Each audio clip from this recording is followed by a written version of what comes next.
Now, people are getting bombarded with robocalls and, you know, these solicitation calls, but it's still a good way to get a hold of someone because, there's no like, yeah, you see calls with filters, it could be spam, but if you get a hold of someone, that could be an opportunity. So, um, talk to us, man. Talk to our audience about phone sales, and we had all these stats teeing it up. Just talk to our audience of like why is it still important, and some tips you Yeah. can leave with them. So Yeah. So since this can be literally a 12-hour talk, I'm going to stay in the same realm of the inbound, since that's kind of the theme of the stats and everything like that, because I think that is probably more valuable to your listeners if they're getting inbound, like how can they convert more money immediately starting mhm. today.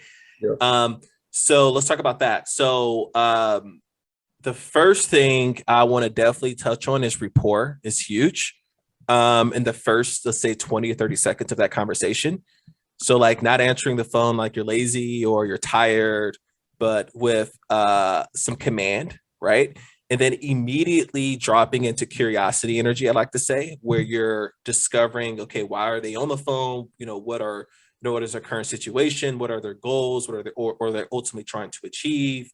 And really like literally be curious. So sometimes I'll say, hey, just curious, like, okay, how did that happen? If you're a plumber and someone's calling in because they want to have a new pipes in their kitchen or whatever, like you should be inquiring about, hey, what happened? What have you tried? Like, what are you looking for? What is your budget? And don't be afraid to ask that money question. So like the money question's huge, and then also time question. I think time is probably one of the most underrated and unutilized thing that salespeople don't fully grasp of time, right? Like money is a store of time. Mhm. And if you have a mastery of understanding someone's timeline of like what's happened in the past, and if you marry that with what they want in the future, your ultimate solution is what you're selling is time. You're selling, hey, I'm going to get you this desired outcome in this X amount of time, no matter what industry you're in. And so if you can, really master and ask questions around like that timeline during that conversation, while as you're getting curious, then that will start to unlock and present more value to the customer. Mm. Because if they say it's nothing better when someone says, well, can you do it faster? It's upsell. Right. Buying signals, right? You're like ding ding ding Yes. ding ding ding. Ding, You're ding, ringing the ding. bell right there, right? So Yeah. Yeah. What I liked about what you said about talk about money, I think that a lot of salespeople are afraid to talk about money over the phone, but you're also then pre-qualifying the person on the phone. Can they afford you or can they not afford you? Oh, yes. It's all about like how you present that money, the money. Like if you're coming from a place of I want to help you win and I Mhm. want to understand you, then like it's just going to be a very natural conversation. Now, if you come from it like, well, how much money do you have? Yeah, of course, that's kind of like, you know, What is it? weird. But if you're framing it like, okay, well, what's your budget? You said you guys want to have it done in a couple of days. Like, what is that? What money do you have allocated for this particular project?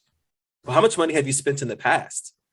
Just curious. Like, you've been doing something for the last 2 years and nothing's never changed. Like, I mean, how mhm. much have you guys spent so far to get where you are today? Yeah. Right. So there's different clever ways you can ask about money, past and future. Right.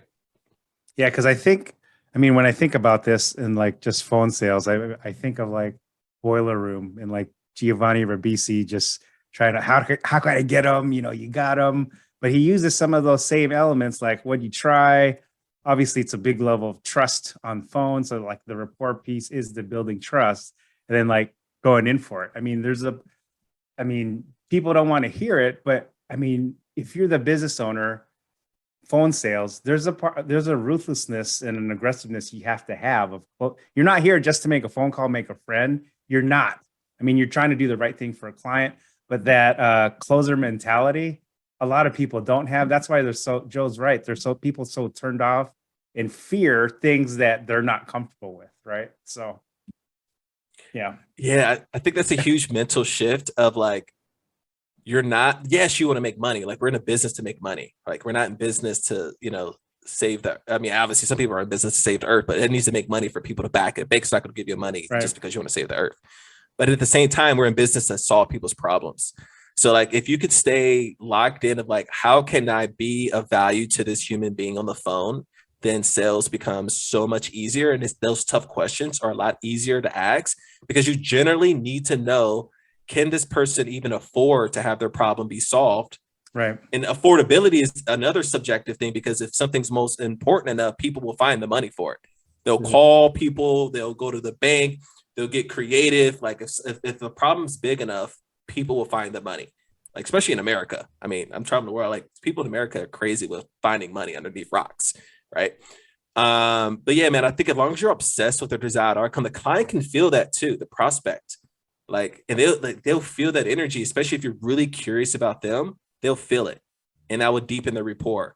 And here's a little, I'll give your audience some. So if you're struggling out there with this, I'm gonna give you something that you can literally do today. And this is so sick. This is my favorite thing to teach. Listen with the intention of repeating back what you heard, and then ask a question about what you just repeated. If you just did that one little hack, your rapport will go through the roof with whoever you're talking with.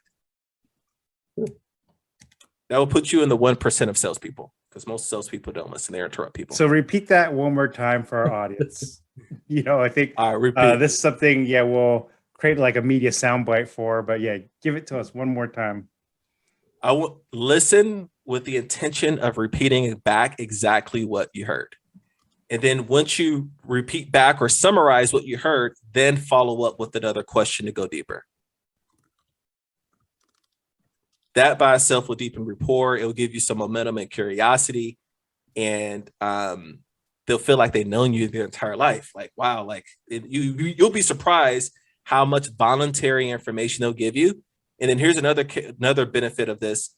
This will also keep you disciplined and staying in the call, because have you ever asked someone a question and they don't answer it, but they give you a long answer with something else? Like, yes, yes, that's because your question you asked didn't have context. So this allows you also to follow up with a question that's directly connected to exactly what they just said, to keep them focused on driving down the line of the sale and getting ultimately to the mutual desired outcome, which is you solving their problem, which is why they're on the phone in the first place. Is there any